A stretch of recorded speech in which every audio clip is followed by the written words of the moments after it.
Today I start another very important part of this whole process of moving here, and that is to find a car. Now, I've started looking at a couple of places to buy a vehicle, and I signed up to loads of different sites to get good deals and prices, and today I'm going to be headed out for my first test drive. Now, I've looked at a couple of cars, or I've actually signed up to a couple of websites whilst I've been here to get the best prices on cars. But I haven't found anything that I particularly liked, or nor did I have the need to do so, in fact, because I walk everywhere, and if I need to, then I just take the train to the closest station and hop into an Uber to get where I need to go. But if I need to move out of Cascais, having a car is crucial. I guess it also financially makes sense based on what you're going to buy, right? So there's a couple of different ways that you can do vehicles in Portugal. You can rent, but like I said, it gets expensive really fast. You can buy new or second hand, and with the interest rates they actually make it quite affordable to repay the monthly installments if you do decide to buy a new or a second hand car. They actually do make financing available. And then of course, if you do look at the second-hand market and you want to go for something that's a little bit more affordable, you can actually pick something up in about 15,000 rand, sorry, in about the 15,000 euro range. And if you can pick something up that's quite decent with little mileage in that price category, it might actually make a lot more sense. The monthly rental things, the monthly repayments are really low. Like you can get a really relatively nice car for around 400 euros a month, including insurance, but they limit you in your mileage. So with buying, that obviously doesn't happen. And I've used rental companies before, but it can get really, really expensive. To put it in perspective, my last trip to Castelo Branco, I rented a vehicle for about 3 weeks. And the total period cost me just over 700 euros for the 3-week period, and that's just to rent the car. That excludes petrol, that excludes oil, road tolls and stuff like that. So as with accommodation, you can see that it's actually almost better to buy a vehicle rather than rent. I've actually looked at a number of different vehicles. I'm trying to go for something in the SUV category because people ask me, like, why don't you get something small that's easy enough to drive in and around Europe, like, and especially to find parking and maintenance and petrol and everything comes down if you have a smaller vehicle. But I've got my future intent in mind. I need to think farm life, right? So what I prefer to buy is something like a Renault. I've been looking at the Captors and I really quite like the look and the drive of them, as I've driven them before in the rental companies. But they don't really make sense for farm life. They're a little too fancy and too modern for me in terms of like having a beautiful Captor on a farm. So I'm looking for something that's a little bit more rugged, and the vehicles that I've been looking at include the Dacia Duster.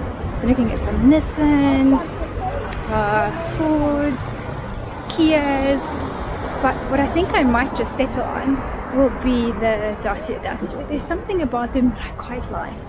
So today I had been to go and test drive the little Dacia Duster, and I was a little bit worried about doing this because it's a manual and I haven't driven a manual car in a very, very long time. But it went really well, a lot better than expected.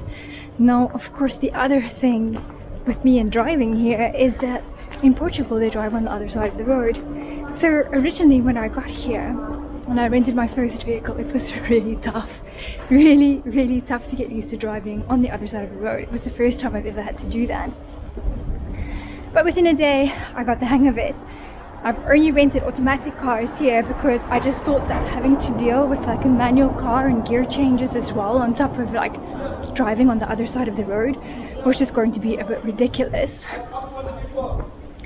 And so going to test drive this manual vehicle was a little bit daunting, but everything went fine, and it was a lot more easier than I thought it would be actually to do that too.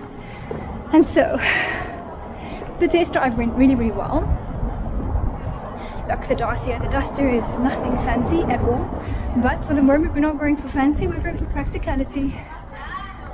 It will get me from A to B, and hopefully it will do so reliably. And so, let's see what happens. I almost forgot to say, when I got there to take the test drive, I asked the guy if he's going to come with me because I had no idea where I was driving. It was in Cascais, a neighborhood about 5 train stops away from Cascais, and I've never really explored Cascais or that area. At the best of time, you really need Google Maps to drive around here. Even the locals do. Things change so frequently with roads. But anyway, so asking the guy if he's going to come with me for the test drive, because if I want him to. Where in South Africa would they ever give you the car keys and tell you to go and take the car for a spin by yourself? No one ever would do that. They're an incredibly trusting country. So, in summary, what I've learned from my car buying experience this far is that 1. Buying might be cheaper than renting, even if you're considering renting from one of those long-term vehicle companies that give you the opportunity to buy the vehicle after 3 or 5 years. They come with loads of hidden expenses, including limiting your monthly mileage. 2.